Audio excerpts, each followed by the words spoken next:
Thinking about a course outline and the material that goes into it is the first thing you do when you create an online course. But making sure that all of that material and all that good course content that you know of goes into the course can be quite challenging. It's like having a jigsaw puzzle that you're trying to put together without a reference figure. But here's the thing, it's not about just creating a course, it's about creating a learning experience so that the students, your learners, can feel confident and motivated into applying what they're learning. And a well thought out outline helps also you, the creator. Let's say you have to add material, update material, or make improvements in some parts or in the entirety of your course. A very good outline allows you to do that easily. Hi, I'm Dave, and I help entrepreneurs just like you create and sell online courses. In today's video, we're going to talk about how you divide your content into various modules so that not only is it functional, but also keeps your students engaged and motivated moving forward. Creating a course outline involves multiple steps. In this video, we're going to talk about 4 different parts. And please stick until the end with me because all of these steps need to be very carefully crafted in order for your outline to be robust. All right, let's get started with part 1, which is regarding setting the right foundations for your course. So let's assume that you know what you want to create your course about. So the topic or skill that you want to cover in that specific course. That's great, that's awesome. However, you need to make sure that you design your course for the right level and the appropriate time commitment for your audience. So how do you define the level for your course? Well, it depends on your audience and it depends on what level they're starting from. For example, if your audience is already somewhat skilled in whatever your course is going to be about, then you might as well skip the beginning or the beginner's part and focus more on advanced skills so that your audience can better master that particular skill that you're trying to convey. Or maybe your audience is people that are brand new to whatever it is that you want to discuss, and therefore you need to start from a beginner's level, assuming they have no experience with whatever it is that you're talking about. So make sure that you define the level for your course and you don't try to cover all of them at once. So let's say that you're interested in a course in cooking. Well, if you're creating a beginner's course in cooking, you might want to assume that your audience has little or even no experience in cooking, and maybe they never cooked a dish in their life. If that's the case, then you have to start from the basics. You have to start on how you hold the knife, what various flavors you should or shouldn't combine, and maybe starting to create some simple dishes. So let's assume that instead you want to create a course in cooking that is for advanced techniques. In that case, your audience should already be familiar with the basics, so you can go straight into more advanced techniques. For example, you can look at sous vide cooking, you can look at plating techniques, and even experimenting with different types of cuisines from around the world. Now, if you're going to create a course for beginners and you're thinking, well, that's going to be much easier, well, actually, you're in for a treat. Let me give you some of my personal experience. I teach courses in astrodynamics, and I teach both courses that are for beginners and also for advanced students. You may think that I spend a lot of my time on the advanced course, which, trust me, I do. But actually, I spend much more time on the beginner's course. That's because it's much more important to create strong and solid foundations before your students can move on to the advanced level. In other words, you want to make sure that you set up your learners for success, not just for the basics, but also for potentially future courses. This approach not only ensures that your students are learning the basics well, but also it helps you retain them for future courses. All right, now that you know the level for which you're designing, let's talk about how long it will take your audience to go through your course. It's extremely important to set up the right expectations. After all, if you were teaching a 4-week crash course in, say, Portuguese, it wouldn't be the same experience, it wouldn't be the same content and material as if you were teaching a 10-week Portuguese course which has full immersion components in it. And don't get me wrong, it's not about saying this course is better than that, but it's rather about setting the right expectations. After all, if you were told by your business you have to go to Brazil last minute, then it might be worth doing a quicker crash course in Portuguese so you can get around without having to always resort to using English or whatever other language.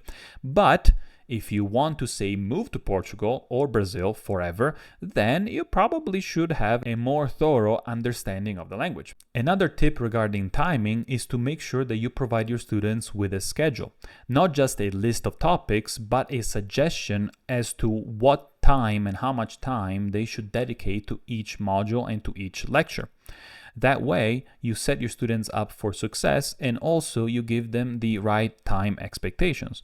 After all, you wouldn't expect your students to go through a 10-hour course in one sitting. This is simply unreasonable. Instead, if they have a schedule they can follow, then they can manage their pace more appropriately. You want your students to absorb the information, practice that information, and make sure that they have enough time to master those steps. Now let's dive into part 2, which is structuring your course for clarity. You want to make sure that the outline that you provide to your students is not just a list of things to do, but rather is a roadmap. It's a way to get from start to finish, where finishing is acquiring all those skills that you're trying to teach them. So how do we do that? Well, just like when you're on the road and you punch into your GPS the final destination, you want to start with the end in mind and work your way backwards. That's because you want to think about what big understanding or what sets of skills you want your students to walk away with once they're done with your course. For example, if you're teaching a course in digital marketing, maybe that one big skill that you want your students to know once they're done with the course is the social media engagement strategy that they'll need in order to succeed. Next, you want to make sure that your outline is broken down into key modules or sections, so that at the end of each of these modules, there is one milestone that has been achieved by your audience. For example, for the digital marketing course we just mentioned, you may want to have a module in content creation, a module in advertising, and so on and so forth. And so it may be tempting to say, well, this one module talks about X, so let me put all of that I know, everything possible into this module. However, be very careful. You don't want to overstuff your modules. You want to make sure that each module is covering one aspect. It has one specific milestone, so that at the end of each of these modules, your students can take that one skill, that one step, that one piece of knowledge, and apply it directly. And keep in mind that, just like we said before, if your outline is solid enough, that means that you could easily add more material later. So let's move on to part 3, which is ensuring that your course flows logically. You want to make sure that each of your modules are connected. Just like the chapters in a book, you don't want people flipping through pages and questioning themselves what happened from chapter 3 to chapter 4. You want to make sure that there is a connection between each of these modules. For example, if you were teaching a course in photography, you wouldn't start with advanced editing techniques. Instead, you would start by talking about camera settings and lighting conditions, etc., which then you can refer back to when you're actually covering things such as advanced editing, like we just mentioned. By ordering your modules logically, you ensure that your audience builds step by step towards that final goal that we talked about. Another way to keep the flow is to make sure that you have smooth transitions between modules. In other words, you want to make sure that at the end of one module, you preview what's coming next, or you even tease in one module why what they're learning now is going to be important for the next module. This helps your students not just absorbing the information better, but also seeing the bigger picture. What's coming next, why is what they're learning now important, and what things they can do after they've learned what you're talking about. So how do you make sure that everything flows logically? Well, just test for it. Ask yourself, does this thing make sense? Does the order of these modules make sense? Or maybe they need to be swapped around because they need to learn about A before you cover B. Other questions are there gaps, or are you jumping too far from one concept to the next? Also, ask yourself, are your modules equally balanced, or are you covering too much in one and not enough in another? Then you might have to move things around or even break it up into 3 modules instead of 2, for example. And it's very normal to create a so-called bridge lesson that helps you connect 2 things together so that you don't have those gaps or you're not jumping around too much. And keep in mind that it's perfectly fine when you come up with your first course outline to have to rearrange things. You need to be comfortable with change. You will most likely not come up with the optimal course outline your first time around, and that's okay. So just make sure that you address those issues and you ask yourself these questions so you can ensure there is that logical flow from the beginning to the end. Last but not least, let's talk about part 4, which is how to make your content engaging and actionable. A great outline isn't just a list of topics. It includes opportunities for your students to take action and put into practice what they've learned. So you want to make sure that after each module there is a practical takeaway, so your students aren't simply breezing through the material, but they're actually thinking about each step.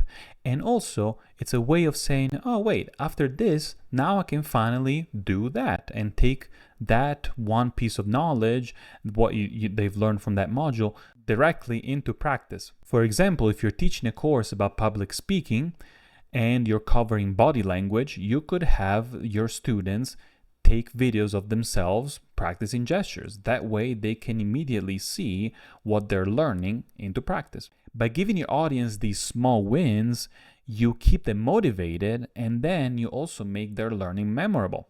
In fact, you can use ChatGPT to help you brainstorm ways that you can take parts of modules or entire modules and orient them based on actions, so that at the end of each particular module, your students can practice what they've learned. Keep in mind the difference between quality versus quantity. ChatGPT can give you a lot of things, but you should always be skeptical and question yourself, is what I'm receiving from it good enough to include in my course outline?